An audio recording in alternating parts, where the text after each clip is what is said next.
Today is the eve of the United Nations World Environment Day, where the theme this year is 7 billion dreams, one planet, consume with care.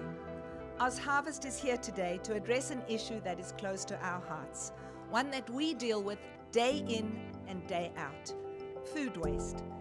Our dream is a country with zero waste, zero hunger, with zero poverty.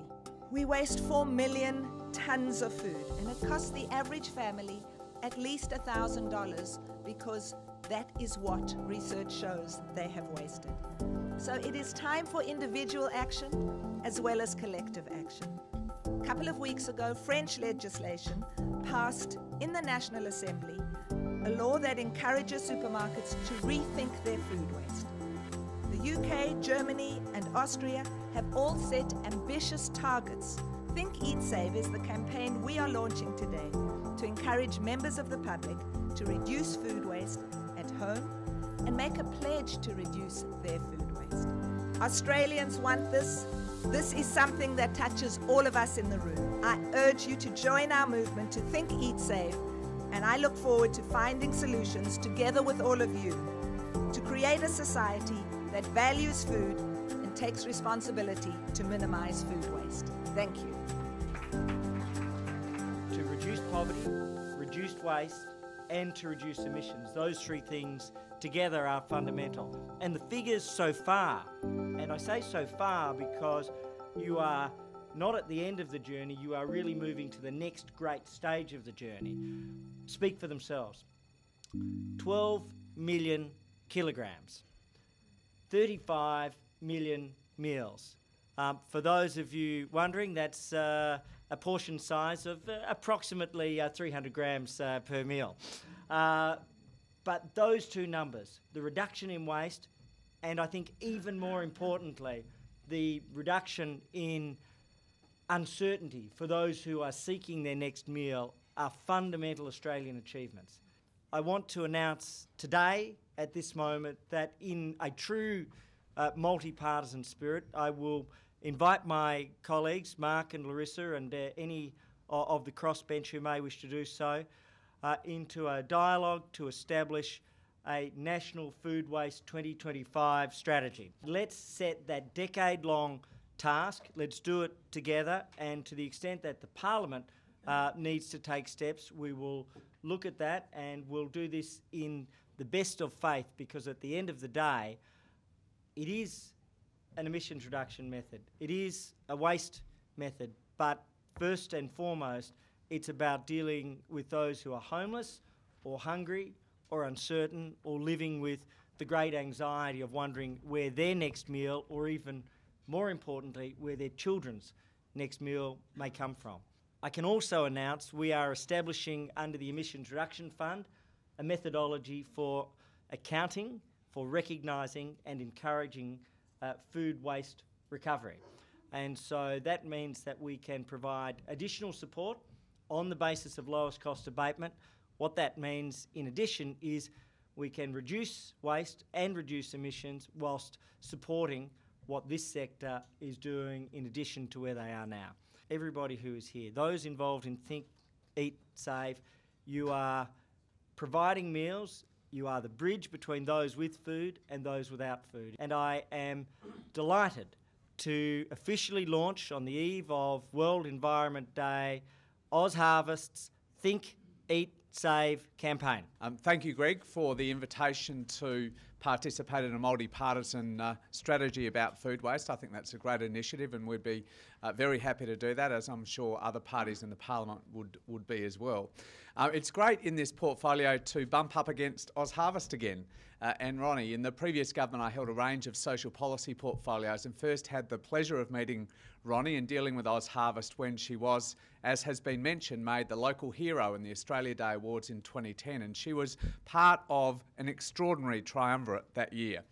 Maggie Beer had been made the Senior Australian of the Year just after her 65th birthday, so she took that with a mix of pleasure and pain, I think, but made it her own. And there is still wonderful work going on because of Maggie's award in the Maggie Beer Foundation. Pat McGorry as people would know, was the Australian of the Year in 2010, along with Ronnie and Maggie, and used that as an extraordinary platform for mental health reform. And Ronnie was awarded very justifiably for the work that she'd done in founding OzHarvest in 2004. And I've seen since then OzHarvest just go from strength to strength and increase its ambitions and its footprint.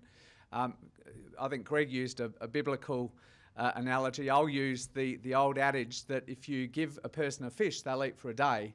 If you teach them to fish, they'll eat for the rest of their life. And my next dealings with Ronnie and OzHarvest were in the Nest program, which was not just about feeding vulnerable Australians, but also teaching them about nutrition and also about food preparation as well. And that program's been an extraordinary success, spreading across Australia. And I think is changing the lives of many, many vulnerable Australians for the better. It's a wonderful pleasure, a great privilege to be here. That food was extraordinary. I've got a real bugbear against food waste. So, Ronnie, I am just absolutely thrilled to hear of the success of your efforts in the last 10 years. No stalk of celery goes unused in my house, no leftover goes uneaten, and people sometimes look at me strangely, but I think food waste is something that we can all help to reduce on an individual basis and make that difference, not just for the climate, but of course for making sure we're not wasting something that someone else could happily eat. So it's a lovely combination of care for communities and care for the planet. So once again, well done, and we just love your organisation, so it's great to be here. We released a food plan in 2013 for the Greens, and food waste was one of the key factors within it. We do need a national food waste plan, so I'm really thrilled that the Minister has today shared that view and is inviting us all to participate in that. I look forward to that discussion, and we can usefully fix up our food standards, including the cosmetic standards that you mentioned, Ronnie, because there's an awful lot of so-called ugly fruit and veg. Just because it's ugly doesn't mean it's edible, and you know what's ugly is all dependent on your perspective anyway. So let's look at relaxing those cosmetic standards that the supermarkets often all too vociferously apply, sadly with great food waste effect. It's not often, frankly, that all three parties agree on an issue, so this is one of those happy incidences where we can use the parliament to good effect. This is an important issue, not just for Australia, but for the world. Today's event, as we've heard, precedes the World Environment Day, which is tomorrow, the 5th of June. And the message of that day is 7 billion dreams, one planet, consume with care. We're faced with feeding some 10 billion people by 2050. We're challenged to produce more food, put more pressure on water, land, oceans, and entire ecosystems. Now, if the current population and consumption trends continue, humanity will need the equivalent of 2 Earths to support us all by 2030. By 2050, we'll be using 3 planets' worth of natural resources to maintain our ways of living. This means that it will take 3 years for the Earth to regenerate the resources we use in 1 year. The fact of the matter is, the reason that some 800 million people go to bed hungry each night is not because we do not produce enough food.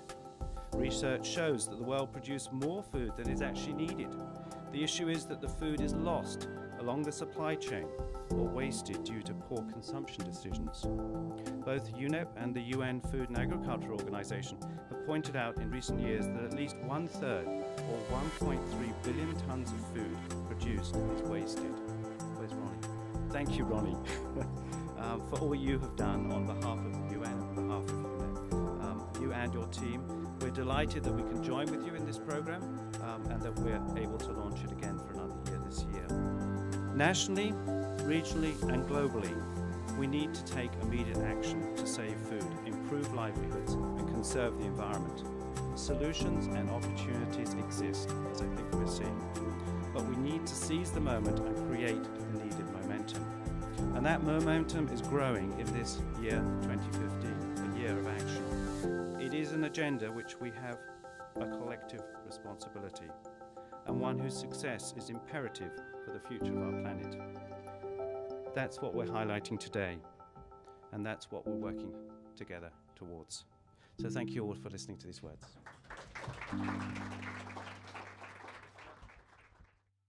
Tell us about the food. You're an MKR champion, now you're an MKR judge. How do you score the food? It's absolutely fantastic. It's 10 out of 10 for me. All of this food's been rescued from in and around Canberra over the past week, and what they've managed to rustle up is absolutely astounding. We've fed 90 people here today, and can't fault it. So you got your remoulade there. What have you got on the plate there? I've actually noted a remoulade, actually, and I made one of these on the show. So I've got a bit of a remoulade here, we've got a little bit of pulled pork and a nice salad. It's absolutely delicious.